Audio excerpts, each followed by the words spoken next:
కాసేపట్లో రాజమండ్రి ఎయిర్పోర్ట్ కు deputy CM Pawan Kalyan చేరుకున్నారు. పవన్ కు స్వాగతం పలికేందుకు ఎయిర్పోర్ట్ కు మంత్రి కందుల దుర్గేష్, జనసేన నేతలు చేరుకున్నారు.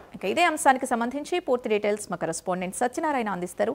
సత్యనారాయణ, చెప్పండి, ప్రస్తుతం అక్కడ ఏర్పాట్లు ఎలా జరుగుతున్నాయి, ముఖ్యంగా ఎలాంటి సమావేశాల్లో పవన్ కళ్యాణ్ పాల్గొనే అవకాశం ఉంది?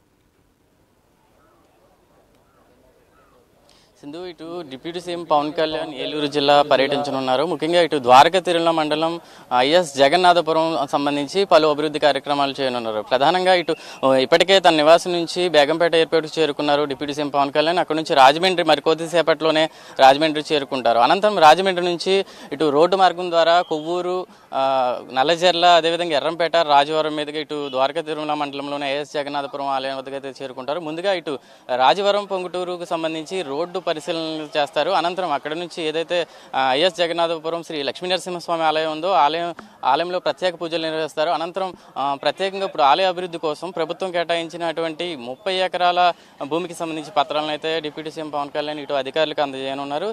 అనంతరం కొండపైకి ఏర్పాటు చేసిన బీటీ రోడ్డును శంకుస్థాపన చేయనున్నారు.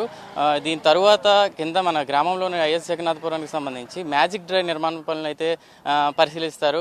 దీనికి సంబంధించి ఇటు పూర్తి స్థాయిలో అధికారులు, ఇటు జిల్లా యంత్రాంగం అయితే పవన్ కళ్యాణ్ పర్యటనకు అయితే పూర్తి స్థాయిలో ఏర్పాట్లు చేశారు. ప్రస్తుతం అయితే ఇప్పటికే డిప్యూటీ సీఎం పవన్ కళ్యాణ్ అయితే ఆల్రెడీ బేగంపేట ఎయిర్పోర్ట్ నుంచి రాజమండ్రి బయలుదేరడం జరిగింది. మనం ఒకసారి విజువల్స్లో చూడొచ్చు. ఇక్కడ అధికార యంత్రాంగం పూర్తి స్థాయిలో డిప్యూటీ సీఎం పవన్ కళ్యాణ్ పర్యటనకు సంబంధించి అయితే ఏర్పాట్లు చేశారు.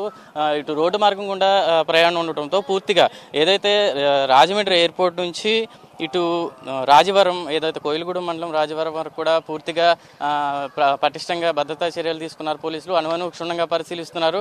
ఏదైతే డిప్యూటీ సీఎం పవన్ కళ్యాణ్ పర్యటన ఇటు ఏలూరు నేపథ్యంలో ఇటు అధికార యంత్రాంగం, అదేవిధంగా ఇటు రాజకీయ నాయకులు, ప్రముఖులు కూడా పూర్తి స్థాయిలో ఈ పర్యటన ఏర్పాట్లు పరిశీలిస్తున్నారు అయితే చెప్పొచ్చు. ముఖ్యంగా ఏదైతే ఈ లక్ష్మీ నరసింహస్వామి ఆలయం గురించి చెప్పాలంటే ఇటు పవన్ కళ్యాణ్కి ఐఎస్ జగన్నాథపురం సంబంధించి లక్ష్మీ నరసింహస్వామి ఆలయానికి ఒక ప్రత్యేక అనుబంధం ఉందని చెప్పుకోవచ్చు. ఎందుకంటే ఇటు గత కొన్ని సంవత్సరాలుగా కూడా పవన్ కళ్యాణ్ అయితే ఈ ఆలయానికి వచ్చి ప్రత్యేక పూజలు నిర్వహిస్తారని చెప్పి ఆయన గతంలో కూడా చెప్పడం జరిగింది. ఆయనకి ఈ ఆలయానికి ప్రత్యేక అనుభవం ఉందని చెప్పొచ్చు. సింధు.